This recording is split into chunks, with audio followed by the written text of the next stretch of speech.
अध्याय 4। मुझे चूम लो। मैं पूरी तरह से उसके सम्मोहन से अवश होकर वहीं खड़ी रही। किसी भी तरह से हिलना डुलना भी अपने बस में नहीं रहा था। मैं उसे मंत्रमुग्धा भाव से देख रही थी और वह मुझे लगातार एकटक देखे जा रहा था। उसकी सांसें पहले से ज्यादा गहरी होती जा रही थीं और मेरी सांस तो जैसे थम ही गई थी।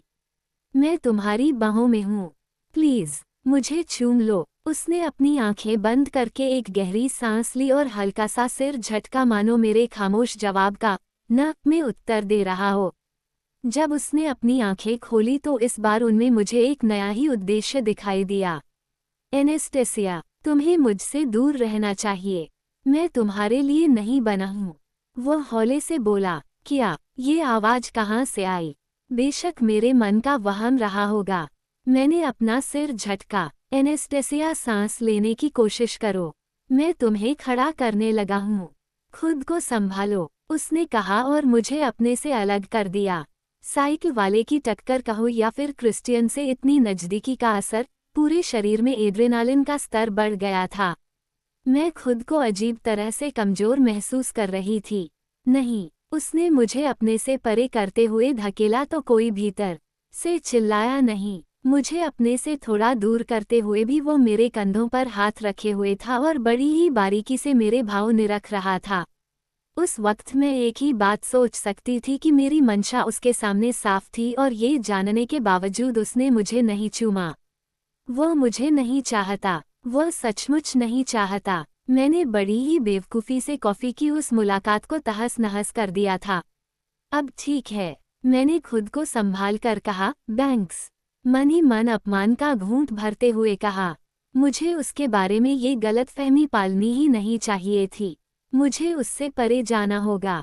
थैंक्स किस लिए? उसने भान नचाई। उसके हाथ अब भी मेरे कंधों पर थे। मुझे बचाने के लिए। मैं फुसफुसाई। वह बेअक्ल गलत दिशा में चल रहा था। मुझे खुशी है कि मैं तुम्हारे साथ था। सोचकर ही रूह कांप रही है कि तुम्हारे साथ क्या हो सकता था। क्या तुम थोड़ी देर होटल में बैठना चाहोगी? उसने मुझे छोड़ा और मैं अहमकों की तरह उसके सामने खड़ी रही। मैंने एक झटके से दिमाग को दुरुस्त किया। मैं जाना चाहती थी। मेरे सारे सपने चकनाचूर हो चुके थे। वह मुझे नहीं चाहता। मैं क्या सोचे बैठी थी। मैंने खुद को फटकारा। क्रिस्टियन ग्रे भला तुझसे क्या चाहेगा? मैंने अपने आसपास बाहों का घेरा कसा और सड़क की हरी बत्ती देखकर सुकून महसूस किया। मैं जल्दी से चल दी और जानती थी कि वो पीछे ही आ रहा है।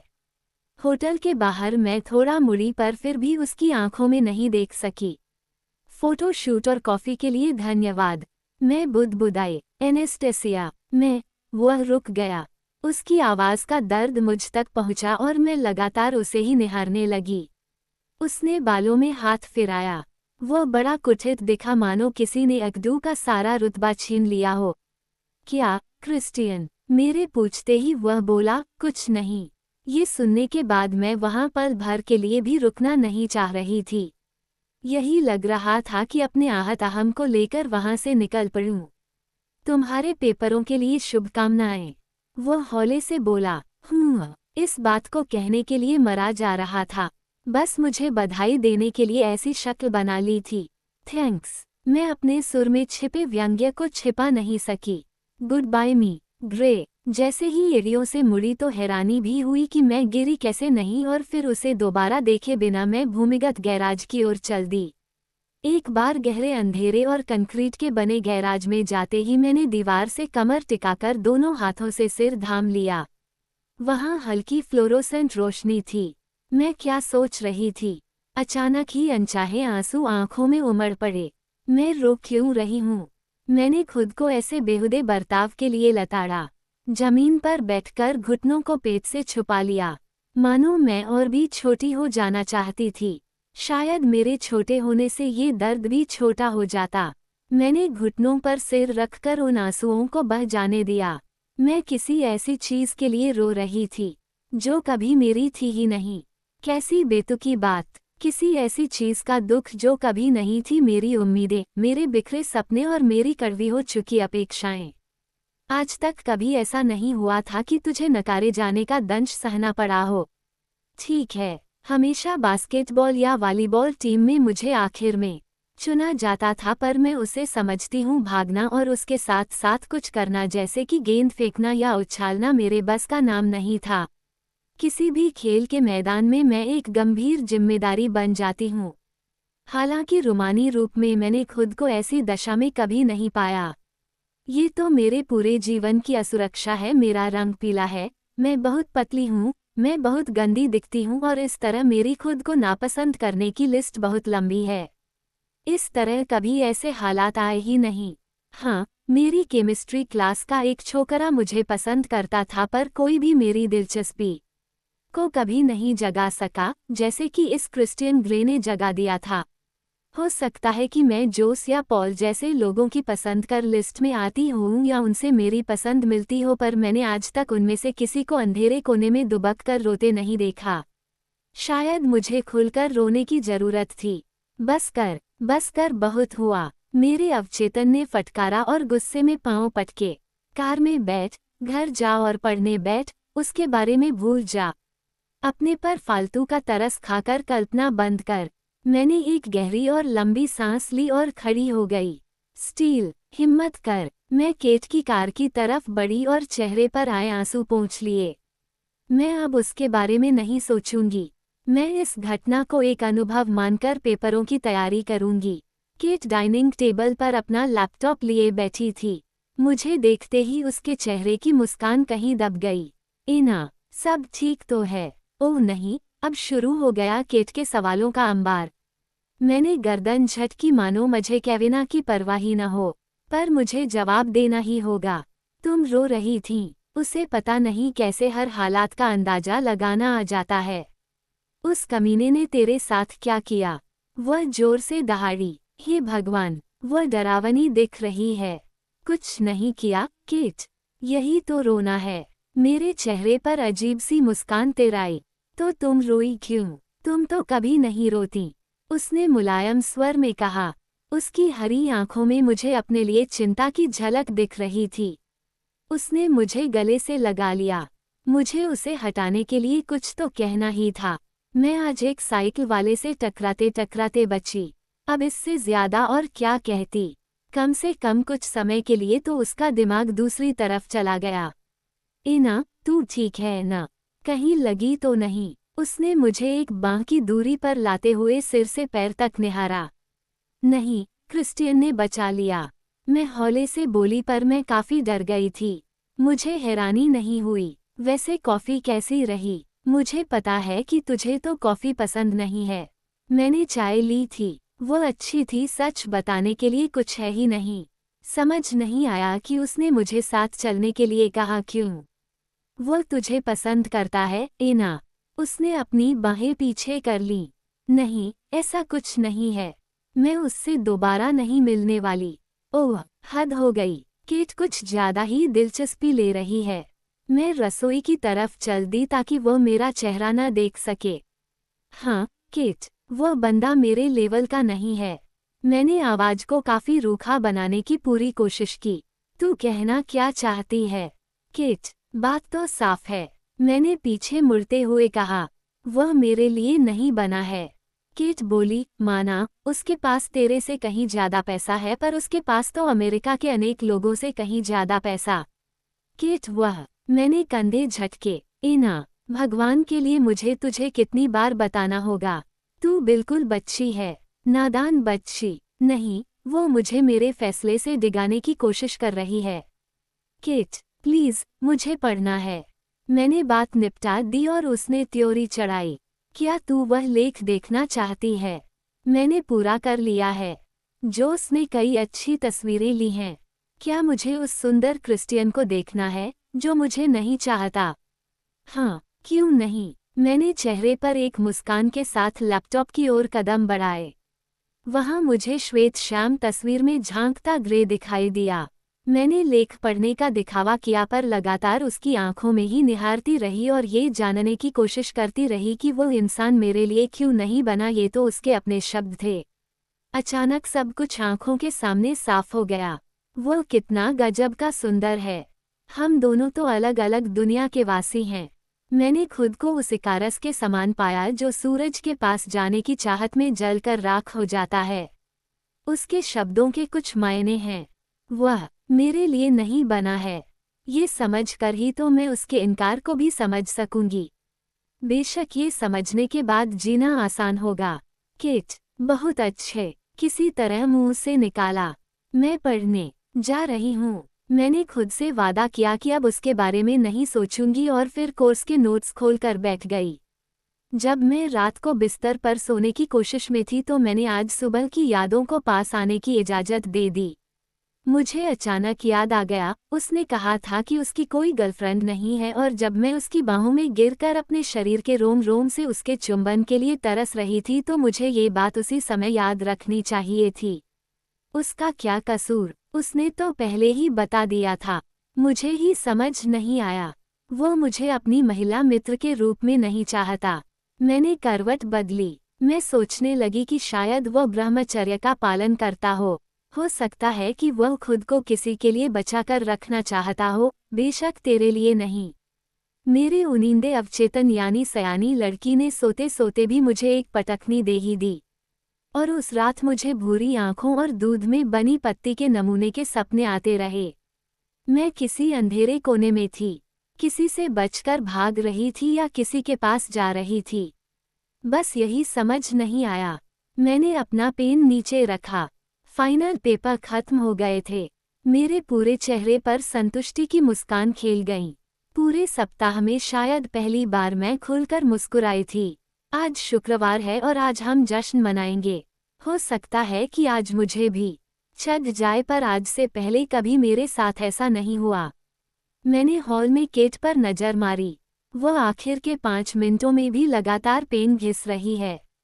ये मेरे शैक्षिकी करियर का अंत है। आज के बाद मुझे फिर से घबराए हुए और अकेले छात्रों की पंक्ति में नहीं बैठना होगा। मैं मन ही मन हिंडोले खा रही हैं। केट ने लिखना बंद कर अपना पेन रख दिया। वो मुझे देखती है और हम दोनों ही एक दूसरे को देख खीसे निपोर देते हैं। हम एक साथ उसकी मर्सिडीज में घर गए और आपस में तय किया कि हम फाइनल पेपर के बारे में बात नहीं करेंगे। केट को तो ये चिंता ज्यादा है कि वह आज शाम क्या पहनेगी। मैं अपने पर्स में चाबियां खोजने में जुटी हूँ। इना, तेरे लिए एक पैकेट आया है। केट बाहरी दरवाजे के पास हाथ में भूरे रंग का बड़ा सा पैकेट थामे खड़ी है। पर मैंने तो अमेज़न से कुछ मंगाया ही नहीं। केट ने मुझे पैकेट दिया और चाबियां लेकर ताला खोलने लगी। ये मिस एनेस्टेसिया स्टील के नाम है। यहाँ भेजने वाले का कोई नाम पता नहीं है। शायद मॉम या रे ने कुछ भेजा हो सकता है कि घर से कुछ आया हो। खोल तो सही। केट पेपर खत्म होने की खुशी मनाने के लिए शैंपेन लेने रसोई की ओर जा रही है। मैंने पैकेट खोला तो उसमें से चमड़े का एक बॉक्स सा निकला, जिसमें एक जैसी दिखती 3 बदहाल किताबें हैं, जिन पर पुराने कपड़े की जिल्द मड़ी है। साथ ही एक सादा सफ़ेद कार्ड भी है। एक और काली स्याही से कंगूरेदार लिखाई में लिखा है, तुमने मुझे बताया क्यों नहीं कि वहाँ खतरा था। तुमने मुझे चेतावनी क्यों नहीं दी। महिलाएं जानती हैं कि उन्हें किस चीज़ से संभल कर रहना चाहिए, क्योंकि वे उपन्यास पढ़ती हैं जिनसे उन्हें सारी तरकीबें पता चल जाती हैं। मैंने टेस की उन पंक्तियों को पहचान लिया। कैसा संयोग था, मैं पेपर में अभी इसी बारे में कितना लिख कर आई थी। मैंने उन्हें अंदर से खोल कर देखा। ये क्या, वे तो पहले संस्करण थे। वे तो काफ़ी महंगे रहे होंगे और मैं उसी पल जान गई कि उन्हें किसने भेजा होगा। केट मेरे कंधे के पास खड़ी किताबों को घूर रही थी। उसने कार्ड उठाया। पहले संस्करण। मैं हौले से बोली, नहीं। केट की आंखें अविश्वास से फैल गई। उद्धरण चिन्ह प्रश्नवाचक चिन्ह उद्धरण चिन्ह। मैंने हामी भरी। मैं तो किसी और के बारे में नहीं सोच सकती। इस कार्ड का क्या मतलब है? कुछ पता नहीं। हो सकता है कि ये एक चेतावनी हो। वह चाहता है कि मैं उससे दूर रहूं। मुझे नहीं पता कि क्यों। ऐसा थोड़े है कि मैं उसके दरवाजे पर जाकर गिड़गिड़ा रही हूँ। मैंने हल्की नाराजगी दिखाई। इना, मुझे पता है कि तू उसके बारे में बात नहीं करना चाहती, पर वो तुझमें दिलचस्पी ले रहा है, और ये चेतावनी वाली बात कहाँ से आ गई? पिछले सप्ताह से मैंने ग्रे के बारे में ज़्यादा सोच विचार नहीं किया था। हाँ, उसकी भूरी आंखें बेशक मुझे सपनों में छलती रही हैं और मैं जानती हूँ कि मुझे अपने दिमाग से उसके बाहों के घेरे की याद और भीनी महक को भुलाने में जाने कितने जन्म लगेंगे। उसने मुझे ये क्यों भेजा है? उसने तो कहा था कि मैं उसके लिए नहीं बनी। मैंने न्यूयॉर्क में देखा था कि इसका एक पहला संस्करण हजारों डॉलर में बिक रहा था, पर तुम्हारा तो उससे बेहतर लग रहा है। ये और भी महंगा होगा, केट ने अपने अच्छे दोस्त गूगल की मदद से बताया। टेस ने ये पंक्तियां अपनी माँ से कही थी जब अलेक डी अरबरविल उसके साथ दुष्ट चाले चलता है। हाँ, मैं जानती हूँ, पर वह कहना क्या चाहता है पता नहीं, और न ही मुझे परवाह पड़ी है। मैं उससे ये नहीं ले सकती। मुझे भी किताब के किसी हिस्से से ली गई विचित्र सी पंक्तियों के साथ इन किताबों को लौटाना होगा। वही पंक्तियां जहां एंजल क्लेयर कहती है कि तू दफा हो जा। केट ने मासूम सा चेहरा बनाकर कहा, हाँ, वही ठीक रहेगा। मैं खिलखिलाई। मुझे केट पसंद है। वह बड़ी ही वफादार और मददगार है। मैंने किताबों को फिर से बांधा और डाइनिंग टेबल पर ही छोड़ दिया। केट ने मुझे एक गिलास शैंपेन दी। सिएटल में नई जिंदगी और हमारे पेपरों के खत्म होने की खुशी में। उसने खीसें निपोरी। सिएटल में नई जिंदगी और हमारे पेपरों के खत्म होने की खुशी में, और हमारे अच्छे नतीजों के लिए भी। हमने अपने गिलास आपस में टकराए। बार में काफी भीड़ और शोर शराबा था। ग्रेजुएट बनने के लिए तैयार छात्रों का जमघट लगा था। जोस भी वहीं आ गया। उसे ग्रेजुएट होने में अभी साल बाकी है, पर वह भी पार्टी के मूड में था, इसलिए हम सबके लिए मार्गरीटा लाया था। जब मैंने 5वां गिलास गटका तो लगा कि शैंपेन लेने के बाद ऐसा करना ठीक नहीं हुआ। तो अब क्या करना है? इना, जोस ने भीड़ में चिल्ला कर पूछा। केट और मैं सिएटल जा रहे हैं। केट के पापा ने वहां उसके लिए एक घर खरीद दिया है। पर तुम्हें मेरे शो के लिए आना होगा। बेशक जोस, मैं तो उसे किसी भी कीमत पर छोड़ना नहीं चाहूंगी। मैंने मुस्कुराहट दी और उसने मेरी कमर में बांह डालकर मुझे अपने पास खींच लिया। इना, तुम्हारा आना मेरे लिए बहुत मायने रखता है। वह मेरे कान में बोला, एक और मार्गरीटा। जोस लुइस रॉड्रिज, क्या तुम मुझे नशे में चूर कर देना चाहते हो, क्योंकि मुझे लग रहा है कि तुम्हारी तरकीब काम कर रही है। मैंने खीसें निपोरी। मुझे लगता है कि एक बियर लेनी चाहिए। अभी लेकर आती हूँ। इना, एक और ड्रिंक। केट दहाड़ी। केट ने अपने अखबार के फोटोग्राफर और हमारे साथ पढ़ने वाले अंग्रेजी के छात्र लेवी के गले में बाहें डाल रखी हैं। उसकी आंखें केट पर लगी हैं। Tight jeans, tight top, high और ऊंचे बंधे बालों से निकलती लटों के साथ वह बड़ी प्यारी दिख रही है। वैसे मैं आरामदायक पैंट और टी शर्ट टाइप लड़की हूँ, पर आज मैंने भी अपनी सबसे अच्छी जीन्स पहनी है। मैं जोस की पकड़ से निकलकर मेज से उठी। अरे, मेरा सिर चकरा गया। मुझे कुर्सी का सहारा लेना पड़ा। टकीला वाली कॉकटेल नहीं पीनी चाहिए थी। मैं बार की तरफ बढ़ी और तय किया कि थोड़ा संभलते ही वॉशरूम हो आऊं। इना, सोच बुरी नहीं है। मैं भीड़ में लड़खड़ाते हुए बाहर निकली। बेशक वहाँ लाइन है, पर काफी शांति और ठंडक है। मैंने इंतजार की बोरियत से बचने के लिए जेब से फोन निकाला। मैंने आखिरी कॉल किसे की थी? क्या जोस को? उससे पहले एक नंबर था जो मेरी पहचान में नहीं आया। अरे हाँ, ग्रे, शायद ये उसका ही नंबर है। मैंने दांत निकाले। पता नहीं कितने बजे हैं। क्या हो अगर मैं उसे नींद से जगा दूं? शायद वह मुझे बता सके कि उसने वे किताबें और अजीब सा मैसेज क्यों भेजा। अगर वह चाहता है कि मैं उससे दूर रहूं तो उसे भी मुझे अकेला छोड़ देना चाहिए। मैंने झोंक में आकर कॉल का बटन दबा दिया। उसने दूसरी ही घंटी पर जवाब दिया। एनेस्टेसिया। उसे बड़ी हैरानी हुई। खैर, मुझे भी उसे कॉल करके कोई कम हैरानी नहीं हुई। तभी अचानक मेरे दिमाग ने मुझसे पूछा, उसे कैसे मालूम कि मैंने फ़ोन किया है? तुमने मुझे किताबें क्यों भेजी? मैं उस पर झपटी। एनेस्टेसिया, तुम ठीक तो हो? तुम्हारी आवाज़ अलग अलग सी क्यों लग रही है? उसकी आवाज़ में चिंता झलक रही थी। मैं नहीं, तुम अजीब हो। मैंने शराब के नशे में आकर हिम्मत कर ही ली। एनेस्टेसिया, तुम शराब पी रही थीं। तुम्हें क्या लेना है? मैं जानना चाहता हूँ। तुम कहाँ हो? बार में। कौन सी बार? पोर्टलैंड में। तुम घर कैसे जाओगी? मैं कोई तरीका निकाल लूंगी। ये बात तो वैसी नहीं हो रही थी जैसी मैंने उम्मीद की थी। तुम किस बार में हो? तुमने मुझे किताबें क्यों भेजी? क्रिस्टियन, एनेस्टेसिया, तुम कहाँ हो? मुझे अभी बताओ। उसकी आवाज काफी हद तक किसी तानाशाह जैसी लगी। वही उसका अकदू सुर। मैंने पुराने जमाने के मूवी डायरेक्टर के रूप में उसकी कल्पना की, जो हाथ में मेगाफोन लिए मंडराता है। मैं खुलकर हंसी। तुम कुछ ज्यादा ही रोब गांठते हो।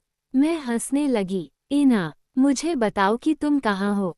तुम्हारी तो मैं। वाह, क्रिस्टियन ग्रे मुझे धमका रहा है। मैं पोर्टलैंड में हूँ और वह सिएटल से बहुत दूर है। पोर्टलैंड में कहाँ? Good night Christian. इना, मैंने फोन रख दिया। हाँ, हालांकि उसने मुझे किताबों के बारे में तो बताया ही नहीं। मैंने आंखें नचाई। मिशन अधूरा रह गया। मुझे ज्यादा ही चढ़ गई है। वहां खड़े होने से भी सिर चकरा रहा है। खैर, मैं चाहती भी तो यही थी। मैं कामयाब रही। बेशक इस अनुभव को दोबारा नहीं दोहराना चाहूंगी। लाइन आगे चली और अब मेरी बारी है। मैं टॉयलेट के दरवाजे के पीछे लगे पोस्टर को खाली नजरों से ताक रही हूँ, जिसमें सुरक्षित सेक्स के फायदे गिनाए गए हैं। हाय, क्या मैं ग्रे को फोन लगा दिया था? शिट, मेरे फोन की घंटी बजी और मैं हैरानी से उछल पड़ी। हाय, मैंने हौले से कहा, मैं तुम्हें लेने आ रहा हूँ। उसने कहा और फोन काट दिया।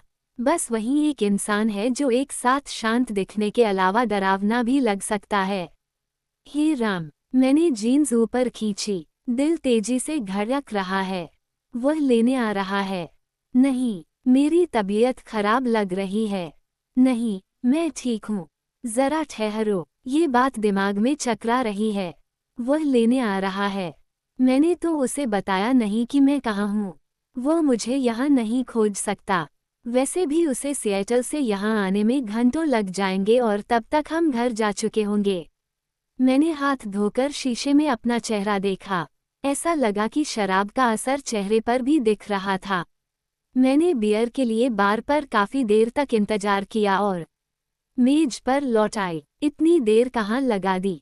केट ने फटकारा। कहाँ गई थी? मैं तो वॉशरूम के लिए लाइन में थी। जोस और लेवी में हमारी स्थानीय बेसबॉल टीम के लिए काफी गर्मागर्म बहस जारी है। जोस ने रुककर हम सब के लिए बियर डाली और मैंने एक लंबा घूंट भरा। केट, लग रहा है कि थोड़ी ताजी हवा खाने से बेहतर महसूस होगा। इना, सच्ची तुझे तो इतनी भी बर्दाश्त नहीं होती। बस 5 मिनट में आए। मैं फिर से भीड़ का हिस्सा बन गई। मेरा दिल कच्चा हो रहा है और सिर चकरा रहा है। पांव सीधे नहीं पड़ रहे और मैं लड़खड़ा रही हूँ। पार्किंग लॉट की ताजी हवा में जाकर पता लगा कि मुझे कितनी चढ़ गई थी। मेरी नज़र धुंधला रही है और मुझे सब चीजें दो दो दिखाई दे रही हैं, जैसे टॉम एंड जेरी के पुराने कार्टूनों में दिखाते हैं। लगता है कि तबीयत खराब होगी। मुझे इतना पीने को किसने कहा था? जोस भी वहीं आ गया। इना, ठीक तो हो? लगता है कि शराब का नशा ज्यादा हो गया है। मैंने उसे छोटी सी मुस्कान दी। मुझे भी, वो हौले से बोला और अपना हाथ आगे करके कहा, तुम्हें सहारा चाहिए। फिर उसने अपनी बांह मेरी कमर में डाल दी। जोस, मैं ठीक हूँ। मैंने उसे अपने से पीछे धकेलना चाहा। इना प्लीज, वह धीरे से बोला। अब वह बाहों में घेर कर मुझे अपनी ओर खींचने लगा। जोस, क्या कर रहे हो? तुम्हें पता है इना, मैं तुम्हें पसंद करता हूँ। उसने एक हाथ मेरी कमर पर रखा और दूसरे हाथ से मेरी चिबुक पकड़कर पीछे कर दी। ये क्या? वह तो मुझे चूमने जा रहा है। नहीं जोस, ठहरो। नहीं, मैंने उसे पीछे करना चाहा पर ऐसा नहीं कर सकी। उसके हाथ मेरे बालों तक आ गए और उसने सिर को अपने काबू में कर लिया। प्लीज, इना, वह मेरे होठों के पास आकर धीरे से बोला। उसकी सांसों से बियर और मार्गरीटा की गंध आ रही है। उसने मेरे मुंह के कोने में छोटा सा चुंबन दिया। मैंने खुद को नशे में चूर और डरा हुआ पाया। ऐसा लगा कि मेरा दम घुट रहा था। जोस नहीं, मैंने विनती की। मैं नहीं करना चाहती। तुम मेरे दोस्त हो और मुझे लग रहा है कि मुझे उल्टी आ रही है। शायद वह मना कर रही है। अंधेरे में से एक स्वर गूंजा। ये क्या? क्रिस्टियन ग्रे यहाँ कैसे? जोस ने मुझे छोड़ दिया। जोस बोला, ग्रे। मैंने हैरानी से ग्रे को देखा। उसकी आंखें गुस्से से जल रही थीं। हाय, ये क्या हो रहा है? अचानक मैं पेट पकड़कर दोहरी हो गई और अल्कोहल ने उल्टी के रूप में बाहर आने की ठान ली। मैं वहीं उल्टी करने लगी। ओह इना, ये क्या? जोस अकबकाकर पीछे हटा। ग्रे ने मुझे पकड़ा और बड़े आराम से वहां से उठाकर फूलों की क्यारियों के पास ले गया। मैंने मन ही मन आभार जताते हुए देखा कि वो जगह अंधेरे में थी। अगर फिर से उल्टी आए तो यहाँ करना, मैं तुम्हें पकड़ कर रखूंगा। उसने एक हाथ से मेरा कंधा थाम रखा था और दूसरे हाथ से बालों को पीछे कर रखा था ताकि वे मुंह पर न आए। मैंने उसे पीछे करना चाहा, पर मुझे फिर से उल्टी आ गई। फिर एक और फिर एक और। हाय, ये सब कब बंद होगा? जब मेरा पेट खाली हो गया तो भी अजीब सी उबकायां आती रहीं और मेरा पूरा शरीर कांपता रहा। मैंने मन ही मन कसम खाई कि अब कभी इस तरह शराब नहीं पीऊंगी। बेशक कुछ कहने का समय ही कहाँ था। आखिरकार ये ड्रामा बंद हुआ। मेरे हाथ क्यारी के पास बनी ईंट की दीवार पर टिके थे। उल्टियों ने मेरी जान निकाल दी थी। ग्रे ने मेरे कंधे से हाथ हटाकर मुझे एक रुमाल दिया। उसके पास ही लिनन का ताज़ा धुला और मोनोग्रामयुक्त रुमाल हो सकता था, जिस पर लिखा था CTG। मैं मुंह पोंछते हुए यही सोच रही थी कि टी का क्या मतलब होता होगा। मेरी तो उसे देखने की हिम्मत नहीं हो रही थी। शर्म से जमीन में गड़ी जा रही थी। उसके सामने मेरी कैसी दुर्दशा हुई थी। जो सब बार के प्रवेश द्वार के पास मंडराते हुए हमें ही देख रहा है। मैंने आह भरी और अपना सिर हाथों में थाम लिया। ये तो मेरी जिंदगी के बड़े ही बदतर पलों में से एक था। साथ ही ग्रे का इनकार भी झेल रही थी। अब तो अपमान की हद हो गई। मैंने उसे ताकने की हिम्मत जुटाई। वो मुझे ही देख रहा था और उसके चेहरे के भावों से कुछ भी पता लगाना मुश्किल था। फिर मैंने शर्मसार जोस को देखा, जो मेरी तरह ग्रे से भयभीत होकर परे खड़ा था। मैंने उसे घूरा। मेरे पास अपने तथाकथित दोस्तों के लिए कुछ ही शब्द थे, जिन्हें मैं क्रिस्टियन ग्रे CEO के सामने कह सकती थी। इना, किससे मजाक कर रही है? उसने अभी तुझे यहाँ जमीन पर और वहाँ क्यारी के पास उल्टियाँ करते देखा है। अब भद्र महिलाओं जैसा व्यवहार करके किसे दिखा रही है? मैं अंदर मिलता हूँ, जोस ने कहा, पर हम दोनों ने ही उसे अनसुना कर दिया और वह इमारत में अंदर खिसक गया। अब मैं ग्रे के साथ अकेली थी। हद हो गई, मुझे इससे क्या कहना चाहिए? उस कॉल के लिए आपसे माफ़ी चाहूँगी। आई एम सॉरी, मैंने उसके रुमाल को घूरते हुए कहा, जिसे मैं अपनी अंगुलियों में घुमा रही थी। वो बहुत मुलायम था। एनेस्टेसिया, माफ़ी क्यों मांग रही हो? वही फ़ोन और फिर ये उल्टियाँ। बेशक लिस्ट तो लंबी है। मैं हौले से बोली। दिल में तो आ रहा था कि वहीं अपनी जान ले लूं। हम सबके साथ ऐसा होता है। हाँ, उतने नाटकीय तरीके से नहीं होता जैसे तुम्हारे साथ हुआ। तुम्हें अपनी लिमिट का पता होना चाहिए। बेशक मैं भी लिमिट का ध्यान नहीं रखता, पर तुम अपनी हालत तो देखो। क्या अक्सर ऐसा बर्ताव करती हो? मेरा सिर शराब और खींच से चकराने लगा। भाड़ में जाए ये आदमी, इसे इस बात से क्या लेना है? मैंने तो इसे यहाँ नहीं बुलाया। ऐसा लग रहा है मानो कोई अधेड़ उम्र का आदमी किसी बच्चे को गलती के लिए फटकार रहा हो। जी में तो आया कि कह दूं मैं तो अगर हर रोज भी यही करना चाहूं तो कर सकती हूँ। मेरे जो जी में आएगा वही करूंगी, पर कहने की हिम्मत नहीं जुटा सकी। अब तो मैं उल्टी भी नहीं कर रही। ये यहाँ क्यों खड़ा है? नहीं, आज से पहले मैंने इस तरह से शराब कभी नहीं पी और न ही आगे पीकर ऐसी हालत करने का इरादा है। मुझे समझ नहीं आ रहा था कि वह जा क्यों नहीं रहा था। मैं सुध खो रही थी। उसने मुझे लड़खड़ाते देखा और गिरने से पहले ही अपनी बाहों में थाम लिया। उसने किसी छोटे से बच्चे की तरह मुझे छाती से लगा लिया था। चलो, तुम्हें घर ले चलता हूँ, वो हौले से बोला। मुझे केट को बताना होगा। मैं फिर से उसकी बाहों में हूँ। मेरा भाई उसे बता सकता है। क्या? मेरा भाई इलियट मिस केविना से मिल रहा है? ओह, मैं समझी नहीं। जब तुमने फ़ोन किया तो वह मेरे साथ था, सिएटल में। मैं उलझन में थी। नहीं, मैं हिथमैन में ही हूँ। अब भी। क्यों? मुझे कैसे खोजा? मैंने सेल फोन से पता लगाया। एनेस्टेसिया, ओह, उसने यही किया होगा। ये कैसे संभव है? क्या ये कानूनन जायज है? दिमाग में टकीला का असर अभी बाकी थी। क्या कोई जैकेट या पर्स है? हाँ, मेरे पास दोनों हैं। क्रिस्टियन प्लीज, मुझे केट को बताना होगा। वह चिंता करेगी। उसके चेहरे पर गंभीर रेखाएं खींच गई और उसने भारी सांस ली। अगर चाहो तो यही करो। वो मुझे सहारा देकर बार में ले गया। मैं काफी कमजोर, निढाल, नशे में चूर, शर्मिंदा और उसके साथ से काफी हद तक रोमांचित थी। उसने मेरा हाथ थाम रखा है। कम से कम 1 सप्ताह में इन सब बातों को पचाने की ताकत आएगी। भीड़, शोर और संगीत के बीच बहुत सारे लोग फ्लो पर मौजूद हैं। केट मेज पर नहीं है और जोस गायब है। लेवी अपने में ही कहीं खोया है। केट कहाँ है? मैंने भीड़ में चीख कर उससे पूछा। अब तो संगीत के साथ सिर और चकरा रहा था। लेवी चिल्लाया, नाच रही है। वो गुस्से में दिखा और उसने ग्रे को शक की नजरों से देखा। मैंने काली जैकेट और पर्स लिया। बस केट को मिलकर मैं चलने के लिए तैयार थी। मैंने ग्रे की बाजू थामी और झुककर उसके कान में कहा। उसके बाल मेरी नाक से टकराए और नथुनों में ताजी और प्यारी सी खुशबू बस गई। अभी तक मैं जिस बेलगाम चाहत को अपने सीने में छिपाए बैठी थी, उसने मानो एक पल में फिर से सिर उठा लिया। मेरे पूरे शरीर में अचानक ही अजीब सी ऐंठन होने लगी। उसने मेरी तरफ आंखें नचाई और हाथ थाम कर मुझे बार की ओर ले गया। उसे झट से सर्विस दी गई। ग्रे को कौन नहीं जानता? क्या उसे सब कुछ इतनी आसानी से मिल जाता है? मैं सुन नहीं सकी कि उसने क्या ऑर्डर किया। उसने मुझे ठंडे पानी का बड़ा सा गिलास थमा दिया।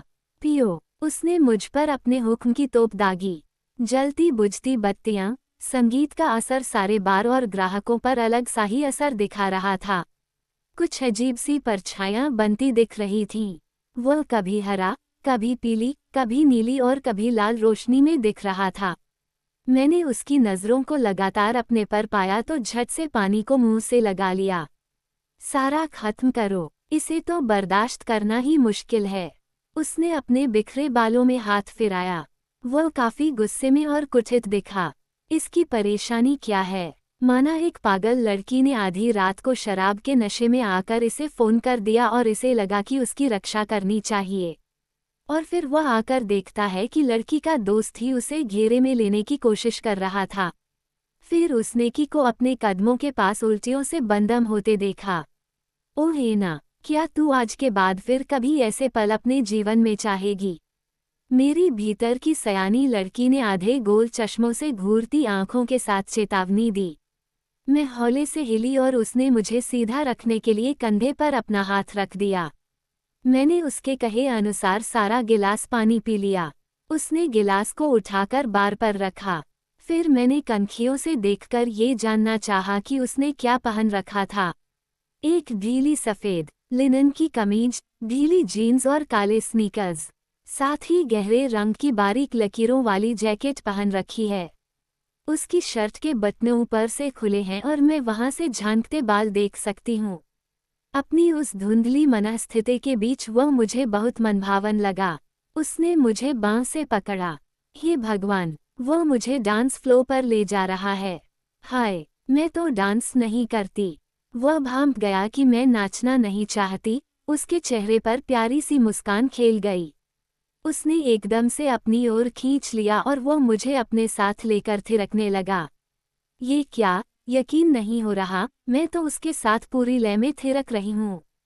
उसने मुझे अपने शरीर से सटाकर, कसकर पकड़ा हुआ है। अगर उसने मुझे जोर से न पकड़ा होता तो बेशक मैं उसके कदमों में ही ढेर हो जाती। मन ही मन मुझे मॉम की चेतावनी याद आ गई, जिसे वे अक्सर दोहराती हैं, किसी ऐसे मर्द पर कभी भरोसा न करना जो नाच सकता हो। वह नाचने वालों की भीड़ में से होता हुआ फ्लो के दूसरी ओर चला गया और हम उसके भाई इलियट और केट के पीछे आ गए। तेज आवाज में बजता संगीत मेरे दिमाग के भीतर और बाहर हथौड़े मार रहा है। अरे नहीं, केट को तो देखो, कैसे मटक मटक कर नाच रही है। बेशक वह ऐसी अदाएं तो तभी दिखाती है जब वह किसी को लुभाना चाहती हो, लगता है कि क्रिस्टियन का भाई उसे भा गया है। इसका मतलब कल नाश्ते की मेज पर वह भी हमारे साथ होगा। क्रिस्टियन इलियट की तरफ झुका और उसके कान में कुछ बोला। मैं शोर के कारण सुन नहीं सकी। चौड़े कंधे, घुंघराले ब्लांड बाल और आंखों में दुष्टता भरी चमक लिए इलियट का कद काफी लंबा है। उन लाइटों के बीच उसकी रंगत का तो पता नहीं चला, पर उसने खीसे निपोर कर केट को अपने पास खींच लिया। आज तो वह इसी जगह आकर ज्यादा खुश लग रही थी। मैं तो हैरान रह गई। अभी वो कुछ समय पहले ही तो इलियट से मिली है। उसने इलियट की बात सुनकर हामी भरी और मुझे देखकर हाथ हिलाया। क्रिस्टियन उसी पल मुझे वहां से परे ले गया, पर मुझे केट से बात करने का मौका नहीं मिला। वह ठीक तो है। मैं देख सकती हूँ कि उनकी ये दोस्ती आज कहाँ जा रही है। मुझे उसे सुरक्षित सेक्स के बारे में भाषण देना था। काश उसने भी वॉशरूम के दरवाजे के पीछे लगा पोस्टर देखा हो। दिमाग में कई बातें तेजी से चक्कर काट रही थीं। वहाँ कितनी गर्माहट, शोर और रोशनी थी। मेरा सिर चकराने लगा। अरे नहीं, ऐसा लगा मानो सारा फर्श घूम रहा हो। क्रिस्टियन ग्रे की बाहों में झूलने से पहले मुझे सिर्फ एक ही आवाज सुनाई दी थी, हो गया कबाड़ा।